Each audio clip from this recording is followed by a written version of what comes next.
प्यारे दोस्तों, आइए दो चरखी समीकरण के बहुत ही इंपॉर्टेंट टॉपिक को सीखने, समझने और जानने की कोशिश करते हैं। दोस्तों, यह कहता क्या है? a1x plus b1y plus c1 equal to 0 तथा a2x plus b2y plus c2 equal to 0। यह क्या दिया है? तो दो समीकरण दे दिया है। आइए दोस्तों, दो समीकरण दिया है। यदि इस दोनों समीकरण में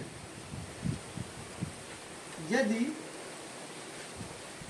a1 बटा में a2 क्या होगा? बराबर होगा किसके? b1 बटा में b2 के।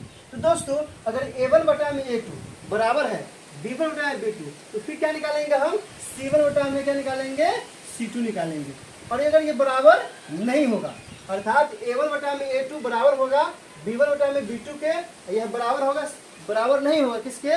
c1 बटा में c2 के, तो नंबर 1 इसे क्या कहेंगे? इसका नाम क्या होगा? इसका नाम क्या होगा? तो दोस्तों, इसे विरोधी या संगत समीकरण कहते हैं। असंगत समीकरण कहते हैं। दोस्तों, इसका नाम क्या हो जाएगा? विरोधी या असंगत। इसका दो नाम होगा, इसको विरोधी भी कहेंगे या असंगत कहेंगे। दोस्तों, अब आपसे सवाल पूछेगा, क्या पूछेगा? जो इस कंडीशन का पालन करता हो। किस कंडीशन का? a1 बटा में a2 बराबर है b1 बटा में b2 बराबर नहीं है किसके? c1 बटा में c2। तो आपसे पूछेगा, क्या पूछेगा? इसका कितना हल होगा? तो दोस्तों, आप जान लीजिए, स्किप मत कीजिए, पूरा देखिए, बहुत ही इंपॉर्टेंट है। जान लीजिए क्या है? अगर जो इस कंडीशन का पालन करेगा, जो भी समीकरण होगा दो चर के समीकरण का, इस कंडीशन का पालन करेगा, इस शर्त का पालन करेगा, इसका कोई हल नहीं होगा। क्या होगा? कोई हल नहीं होगा, नहीं होता है। दोस्तों, जो इस कंडीशन का पालन करेगा उसका कोई हल नहीं होगा। तीसरी चीज आइए, अगर हम इससे क्या करेंगे? ग्राफ पेपर पर ग्राफ खींचेंगे। तो दोस्तों, अगर ग्राफ खींचेंगे तो ग्राफ किस तरह से होगा? क्या उसका ग्राफ किस तरह से खिंचाएगा? तो आप ध्यान दीजिए, अगर इस तरह के समीकरण का जो इस कंडीशन का पालन करेगा, ग्राफ पेपर पे ग्राफ खींचते हैं तो उसका ग्राफ क्या आता है? उसका ग्राफ आएगा, ग्राफ क्या होता है? समांतर होता है। क्या होता है दोस्तों? समांतर होता है। तो दोस्तों, आपने आज सीख लिया, क्या सीखा? कि अगर कोई समीकरण है और वह समीकरण इस कंडीशन को पालन करेगा, a1 बटा में a2 बराबर है b1 बटा में b2 बराबर नहीं है c1 बटा में c2, तो उसके बारे में हम क्या क्या जान गए? तो सबसे पहले क्या जानेंगे? उसका नाम होगा। क्या नाम होगा? उसे विरोधी समीकरण कहेंगे या असंगत समीकरण कहेंगे। सेकेंड, दूसरा चीज हम क्या जाने? कि जो इस कंडीशन का पालन करेगा वो क्या होगा? तो उसका कोई हल नहीं होगा। तीसरा चीज क्या जान गए? तीसरा चीज हम ये जाने हैं, इसे ग्राफ जब भी खींचेगा कैसे ग्राफ खिंचाएगा? समांतर ग्राफ खिंचाएगा। तो दोस्तों, आइए इसको हम एग्जाम्पल के द्वारा, अभी स्किप मत कीजिए, एग्जाम्पल के द्वारा हम समझते हैं और बेहतर तरीके से जानते हैं। दोस्तों, आइए एक समीकरण का एग्जाम्पल लेते हैं। क्या लिए एग्जाम्पल? x प्लस वाई बराबर, x प्लस वाई बराबर कितना ले लेते हैं? 1, और फिर 3x प्लस 3y बराबर क्या लेते हैं? 2। ये दो समीकरण ले लिए, ठीक है दोस्तों। अब आइए चेक करते हैं। तो सबसे पहले क्या करेंगे? इसमें a1 का मान निकालेंगे।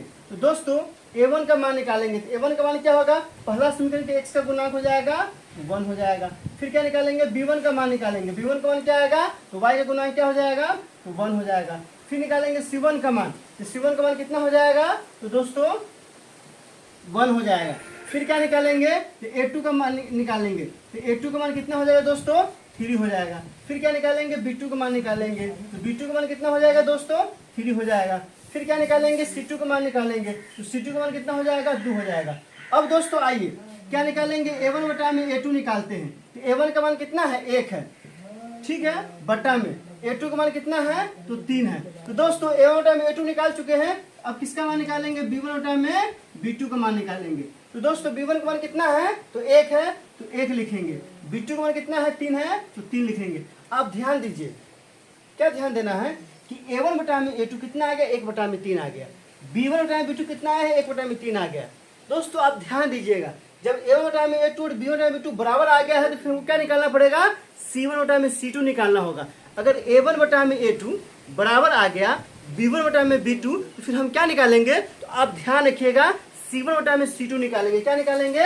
फिर c1 बटा में c2 निकालेंगे। तो दोस्तों, C1 का मान कितना है 1 है और C2 का मान कितना है 2 है। दोस्तों ध्यान से देखिए, ध्यान से क्या देखना है कि A1 बटा में A2 बराबर किसके आया है B2, तो यहाँ लिखेंगे B1 बटा में B2, लेकिन C1 बटा में C2 बराबर है तो यहाँ लिखेंगे C1 बटा में C2 के बराबर नहीं है। तो दोस्तों आपने क्या देखा, इसलिए A1 बटा में A2 बराबर नहीं है B1 बटा में B2 बराबर, A1 बटा में A2 बराबर है B1 बटा में B2 क्या, यह बराबर नहीं है किसके C1 बटा में C2 के। तो दोस्तों आप ध्यान दीजिए, अगर इस दोनों समीकरण के बारे में आपसे पूछा जाए इसका नाम क्या होगा, तो आप यहाँ देखिए A1 बटा में A2 बराबर है B1 बटा में B2 और बराबर नहीं है C1 बटा में C2 के। इसका नाम क्या होता है, इसका नाम असंगत या विरोधी समीकरण इसको कहेंगे। अब उसे पूछ देगा क्या कि इसका कितना हल होगा। दोस्तों इसका क्या होगा, इसका कोई हल नहीं होगा। और तीसरा पूछेगा कि अगर ग्राफ पेपर पे ग्राफ खींचेंगे इसका, तो इसका ग्राफ कैसा खिंचाएगा। दोस्तों इसका ग्राफ कैसा खिंचाएगा, समांतर खिंचाएगा। तो ये आपके एग्जाम में ऑब्जेक्टिव में पूछा जाता है, ये बहुत ही इंपॉर्टेंट है। अगर इसमें किसी तरह की दिक्कत हो तो आप कमेंट सेक्शन में लिख के बता सकते हैं। वीडियो अच्छी लगी हो तो लाइक कीजिए, सब्सक्राइब कीजिए और ज़्यादा से ज़्यादा 10वीं क्लास के बच्चों को भी शेयर कीजिए। दोस्तों बहुत बहुत शुक्रिया।